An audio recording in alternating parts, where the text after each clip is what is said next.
Bagaimana misalkan kalau JK ketemu katanya atas nama Golkar, saya katakan dalam kapasitas apa JK bicara atas nama Golkar? Justru jauh. Saya lihat terbukti ketika menyematkan 4 bintang kepada Prabowo kemarin, mantap sekali. Mantap sekali, mantap sekali. Gesturnya Ya. jauh ya. Nah, dia mengatakan bahwa alhamdulillah pemilu sudah berjalan dengan damai, dengan sukses, tidak ada keributan segala macam. Ya, kalau ada riak-riak kecil itu kan namanya juga demokrasi. Ya, gitu loh. Jadi di situ menunjukkan dia firm, mantap gitu loh, nggak ada urusan.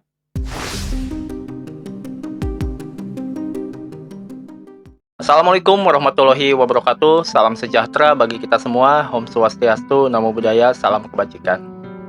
Ya teman-teman, ada satu pertanyaan yang menarik tentang bagaimana peran Pak Jokowi kelak ketika Prabowo Gibran sudah dilantik. Dan ini lucu teman-teman ya, saya jadi teringat dengan ucapan yang dilontarkan oleh Denny Siregar. Lalu bagaimana posisi Jokowi nanti sesudah Prabowo jadi presiden misalnya? Ya jelas sangat lemah. Jokowi ketika tidak lagi jadi presiden, itu dia bukan lagi seorang Superman. Dia akan jadi manusia biasa yang kekuatannya dipreteli. Orang-orang yang dulu menjilat dia akan menjilat penguasa baru nantinya. Jokowi akan ditinggalkan sendiri karena dia sudah tidak lagi berkuasa. Dan ini juga akan berdampak pada Gibran. Gibran yang sekarang kelihatan percaya diri karena bapaknya presiden, nanti akan dilemahkan karena dia dianggap ancaman 5 tahun ke depan. Nah, justru saya punya pendapat sendiri teman-teman. Bagaimana nanti peran Jokowi setelah Prabowo Gibran dilantik?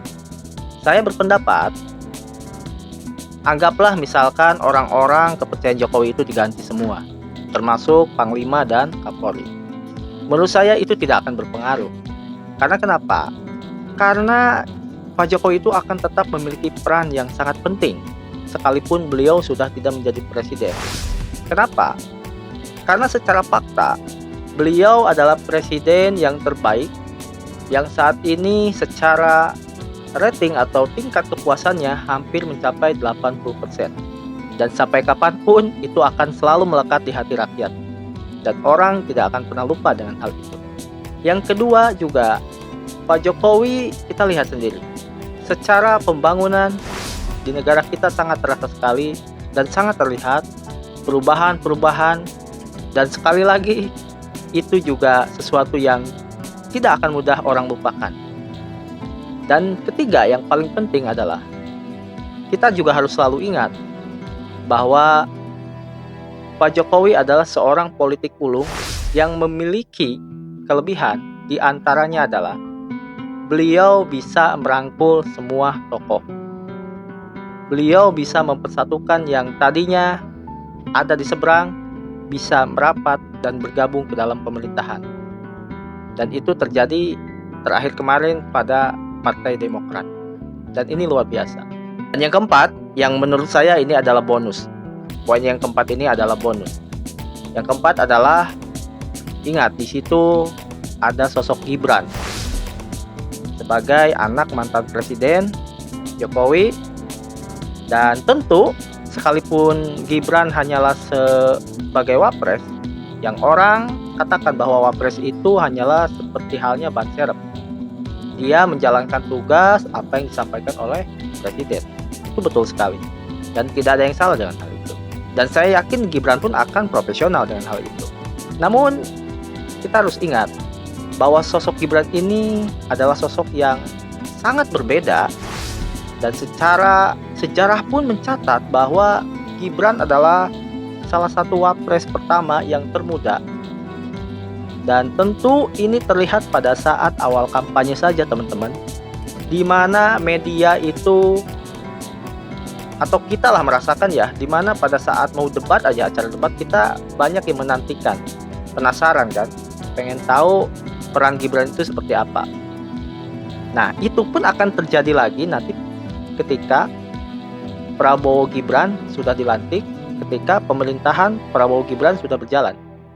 Dan saya meyakini hal itu akan akan terus seperti itu. Karena sekali lagi memang sosok Jokowi itu tidak akan mudah dilupakan. Apalagi beliau adalah orang baik. Dan hal yang paling penting yang justru menurut saya ini menjadi poin yang sangat penting. Saya juga meyakini bahwa tidak ada niat sedikit pun dari seorang Prabowo Subianto untuk berbuat hal seperti itu, apalagi berkhianat. Karena saya memandang beliau adalah orang yang sudah punya segalanya, orang yang sudah tidak ada ambisi untuk mengejar apapun, hanya untuk berkhidmat buat bangsa dan negara. Saya yakin itu. Prabowo adalah negarawan yang sangat baik. Saya yakin itu. Tidak ada sedikit pun niatan dari seorang Prabowo untuk mengarahkan atau membuat atau mungkin berkhianat terhadap Pak Jokowi. Saya yakin tidak. Karena justru kalau itu dilakukan, maka sekali lagi itu akan menjadi blunder besar, tidak hanya untuk Pak Prabowo, tapi blunder untuk masa depan Partai Gerindra. Tangkap Jokowi!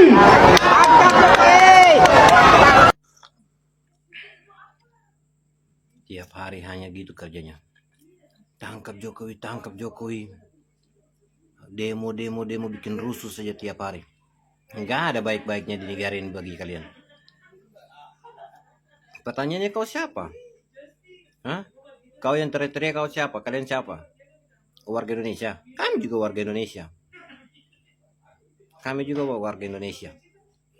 Jadi Bapak Jokowi, Bapak Presiden kita Bapak Insinyur Joko Widodo, dan Bapak kita Bapak Prabowo Subianto, kalau membutuhkan kami untuk menghadapi orang-orang yang seperti mereka ini, yang mencari sensasi, membuat pergerakan untuk menghancurkan negara ini dengan alasan yang gak masuk akal, kami siap.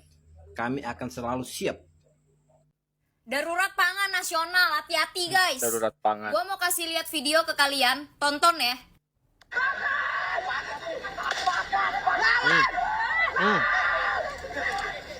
Pertama-tama gue mau ngucapin terima kasih buat aparat Pak Pol ya, yang udah gak kepancing emosinya padahal itu udah dilempar ban. Kedua, gue mau tanya, itu yang demo siapa? Mahasiswa? Mahasewa? Tujuan lu kuliah jadi mahasiswa tuh apaan sih? Mau pada jadi pendemo bayaran harian? Gue mah ya mikir aja, itu kalau sampai aparat Pak Pol kagak tahan emosi, terus lu dilempar balik pakai ban atau digertak aja gitu ya, dikit lagi. Kulihat ibu pertiwi, halah ngadu bilang aparat kekerasan. Terus gue mau nanya, krisis pangan apaan anjing? Nih, lu habis pulang demo itu juga pada cari makan di warteg kan lu? Masih pada buka kan tuh warteg? Masih ada kan nasi padang? Masih ada kan warteg yang dagang lauk 5 ribuan gocengan? Gak punya lu goceng? Kerja bos! Baru panen beras harga naik ya. Tujuannya juga supaya memanusiakan para petani. Lu udah pada teriak-teriak krisis pangan nasional. Apaan dah? Lu tanam sendiri tuh ya beras. Lu aja pada jadi petani ya. Lu pada ya daripada capek-capek demo, beras naik, minyak naik, ini naik, itu naik. Mendingan lu pada kerja, cari duit, mikir, muter otak gimana caranya supaya kalau semua-muanya pada naik, lu pada kagak bingung. Kerja bos, kerja. Rezeki itu di tangan lu juga, bukan di tangan pemerintah. Lapangan kerja banyak. Tapi kalau lu kagak usaha, tetep aja kiri-kiri juga. Lu pada juga udah pada gede kan? Bukan sekali dua kali ini kan ngalamin kenaikan harga kayak gini, ha? Katanya mahasiswa itu terpelajar. Tapi kok ini videonya lain cerminannya? Udah gitu lu pada tinggal di kota besar. Nggak malu lu diketahui sama orang-orang yang tinggal di desa? Pada teriak krisis pangan nasional pula. Itu lu cari cilok, batagor, siomay masih ada di pinggir jalan. Lu mau cari ayam goreng ya, ayam goreng yang ceban itu juga masih ada. Apinya yang krisis pangan, apinya. Lu beli kuota mingguan, bulanan, itu udah bisa beli beras berapa kilo abang. Lu juga pada yang ngerokok ya, belum yang Marlboro, belum yang api, itu udah bisa beli makan. Sadar napa, sadar. Saya melihat kemarin ketika Jokowi, ini kan banyak sekali di media sosial yang mengatakan Jokowi kalut, Ya. Jokowi ini ketakutan karena ada hak angket. Jokowi ini macam-macam lah. Pokoknya gelisah segala macam. Ya kan? Saya bilang ini orang ngawur. Justru jauh. Saya lihat terbukti ketika menyematkan Iya. 4 bintang kepada Prabowo Prabowo. kemarin. Mantap sekali Mantap Jokowi. sekali. Mantap sekali. Gesturnya Ya. jauh ya. Nah, dia Confidence. mengatakan bahwa alhamdulillah pemilu sudah berjalan dengan damai, dengan sukses, tidak ada keributan segala macam. Ya, kalau ada riak-riak kecil itu kan namanya juga demokrasi. Ya, gitu loh. Jadi di situ menunjukkan dia firm, mantap gitu loh, nggak ada urusan. Ya, jadi menurut saya bahwa pemakzulan, hak angket, ini semuanya udah nggak usah ditanggapi, nggak ada ini. Nggak sehat itu ya. Bukan, ini orang mimpi-mimpi aja. Ada 100 tokoh. Ini tokoh yang 100 ini. Dulu 100, nggak nama-nama, dia sekarang 100 juga. Info. Ada yang menamakan diri petisi 100. Petisi cepek. Mengajukan pemakzulan untuk melengsarkan Jokowi. Kok cuman 100 sih?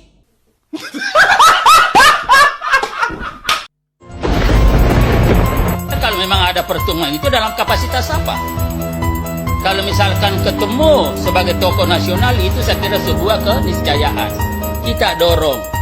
Tetapi kemarin ada yang nanya ke saya, bagaimana misalkan kalau JK ketemu, katanya atas nama Golkar, saya katakan, dalam kapasitas apa JK bicara atas nama Golkar? Ya, dalam kapasitas apa JK bicara atas nama Golkar? Kita semua sudah tahu ketua umumnya adalah Airlangga, ketua dewan kehormatannya adalah Akbar Tanjung, ketua dewan penasehatnya adalah Luhut Binsar Panjaitan, ketua dewan pembinanya adalah Abu Rizal Bakri, ketua dewan pakarnya adalah Agung Laksono, ketua dewan etiknya adalah Hatta. Nah, pertanyaan saya dalam kapasitas apa? Terkecuali ada mandat dari ketua umum. Sebenarnya di kepala Jokowi itu nggak pernah mikirin anaknya jadi cawapres. Yang dia pikir itu Ganjar. Jadi wakilnya Prabowo, kan gitu. Diajak belusukan ke sawah. Menteri Pertahanan Republik Indonesia diajak presiden ke sawah. Di Jawa Tengah bersama gubernur. Maksudnya apa ini? Nah, Gibran ditanya, wah saya belum cukup umur. Bener itu. Begitu juga Prabowo nih. Kalau kita lihat-lihat ya dari luar dia. Itu kan menurut survei yang paling tinggi itu Erik untuk calon wakil presiden. Ya. Erik paling tinggi. Ya. Gibran nggak ada jauh. Ya. Nomor 1 Erik, nomor 2 itu Khofifah Ya. dan seterusnya. Di kepala Prabowo itu kira-kira bagaimana ini menggarap karena 0103 ini punya afiliasi di NU semua di Jawa Timur itu.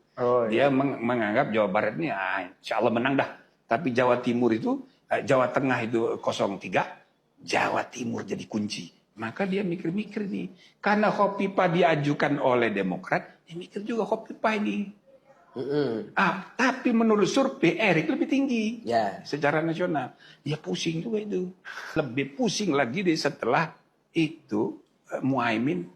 Cabut. Ya. Waduh, gawat ini. Salah milih orang pada bubar ini. Koalisi gitu loh. Sambil dia pusing-pusing, tiba-tiba Ibu Mega mengumumkan Ganjar Mahfud. Yusril sebagai ketua umum partai PBB ngurus SKCK juga. Waduh lucu ini. Jadi dia merasa pantas juga dia jadi cawapres. Ya. Karena di sana Mahfud, ya kenapa? Kartu dia seolah-olah jadi hidup ya. Jadi hidup. Ya. Maka yang bikin SKCK itu Erik sama dia. Yang diberita ya. Saya nggak tahu benar apa. Tapi berita begitu. Nah jadi Prabowo ini jadi pusing ya. Ya kan? Begitu ada keputusan bahwa umur boleh di bawah 40, nah dia pikir-pikir boleh juga ini. Begitu dia ngomong tentang Gibran, semua partai itu setuju semua. Untung buat dia. Oke semua. Ya. Bahkan Golkar lebih duluan mengusulkan. Iya. Gitu loh. Karena dia ngerasa ya adalah anunya dia rendah gitu, Erlangga kan mengusul.